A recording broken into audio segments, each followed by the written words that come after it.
பாக்யராஜ் அவருடைய இறுதி சடங்குல பார்த்திபன் அவரை பார்த்து இப்படியெல்லாம் பேசுனாங்களா? ரொம்ப உடைஞ்சு போய் அவர் என்ன சொல்லியிருக்காருன்னு தெரியுமா? பாக்யராஜ் அவருடைய இருந்த குடும்பத்தினர் மட்டும் இல்ல, அவரோட பல ஆண்டு பயணித்த சீடர்களும் நண்பர்களும் இன்னுமே துயரத்துல இருந்து மீண்டு வரல. அவங்கள ரொம்ப உடைஞ்சு போனவர்கள்ல ஒருத்தர் தான் இயக்குனரும் நடிகருமான பார்த்திபன். பாக்யராஜ் அவர்கிட்ட உதவி இயக்குனரா இருந்து அவரிடமிருந்தே திரைக்கதை எழுதும் நுணுக்கங்களை கத்துக்கிட்டு அதுக்கப்புறம் தனக்கென ஒரு தனி அடையாளத்தை உருவாக்குனாரு பார்த்திபன். அதனாலதான் பாக்யராஜ் அவருடைய மறைவு செய்தி வந்த தருணம் இறுதி சடங்கு முடியற வரைக்கும் அவரோட குடும்ப உறுப்பினர் போலவே பக்கத்துல இருந்து ஒவ்வொரு வேலையும் கவனிச்சிட்டு இருந்தாரு. பாக்யராஜ் அவருடைய உடலை மருத்துவமனையில இருந்து வீட்டுக்கு கொண்டு வருவது, வந்த பிரபலங்களை வரவேற்கிறது, இறுதி ஊர்வல ஏற்பாடு, சாந்தனு அவங்களுக்கு துணையா இருக்கிறதுன்னு ஒரு நிமிஷம் கூட ஓயாம ஓடிக்கிட்டே இருந்தாங்க.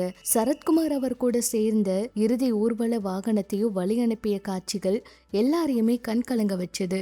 அது மட்டும் இல்லாம மத்தவங்களையும் ரொம்ப வேதனைப்படுத்துச்சு. இதுல பார்த்திபன் அவர் செய்த செயல் என்னன்னா, நள்ளிரவுல ஒரு ஆர்ட் டைரக்டருக்கு போன் பண்ணிருக்காரு. அன்புடன் உங்கள் கே பாக்யராஜ் அப்படின்னு பாக்யராஜ் அவருடைய கையெழுத்து வடிவுல ஒரு சிறப்பு அட்டையை தயாரிக்க வச்சாரு. அந்த அட்டைய பாக்யராஜ் அவங்களுடைய இதயத்தின் மீது வைத்து இறுதி அஞ்சலி செலுத்தியிருக்காரு.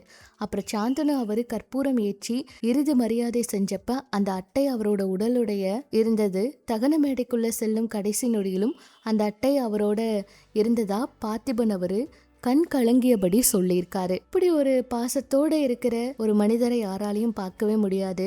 சமீபத்திய பேட்டியில அவர் பேசும்போது பாக்யராஜ் அவருடைய உதவி இயக்குனரா இருந்த ஒருவர்கிட்ட இருந்து நள்ளிரவுல குரு மெசேஜ் வந்துச்சு. நீதான் பாக்யராஜ பெத்து வளர்த்த மாதிரி எல்லா வேலையும் செய்யற, மற்றவங்களையும் கூப்பிட்டு வேலை சொல்லியிருக்கலாம், யாரையும் மதிக்க மாட்டேன், அதனாலதான் நீ பொண்டாட்டி பிள்ளை இல்லாம கஷ்டப்படுற, இன்னும் கொஞ்ச நாள்ல நீயும் செத்து போவ, உனக்கு யாருமே வரமாட்டாங்கன்னு ரொம்ப கடுமையான வார்த்தைகளால அது எழுதப்பட்டிருந்துச்சு. அந்த மெசேஜ் படிச்சதும் பார்த்திபன் பதில் கூட அனுப்பலையாம். மாறாக அதை சாந்தனு அவங்க கிட்ட மட்டும் காட்டியதா அவர் சொல்லியிருக்காரு. இந்த தகவல் வெளியாகி ரசிகர்களிட்ட கடும் அதிர்ச்சியை ஏற்படுத்தியிருக்கு. ஒரு குடும்பம் தந்தையை இழந்து கதறிக்கிட்டு இருக்கிற நேரத்துல அவங்களுக்கு ஓடி ஓடி உதவி செஞ்ச மனிதருக்கு இப்படி சாபம் விடுறதா? இறந்தவருக்கு கடைசி மரியாதை செய்ய ஓடுனதும் தவறா? இப்படிப்பட்ட நேரத்திலும் பொறாம பாக்குற மனநிலை எப்படி வருது? இப்படிப்பட்ட மனுஷங்களா இருக்க வரைக்கும் எதுவுமே மாறாது அப்படிங்கிற மாதிரி கருத்துக்கள் எல்லாம் பதிவிடுறாங்க. நீங்க ரொம்ப நல்ல மனிதர், உங்களுக்கு எல்லாமே நல்லதா நடக்கும் அப்படின்னு எல்லாருமே ஆறுதலா சொல்லிட்டு இருக்காங்க.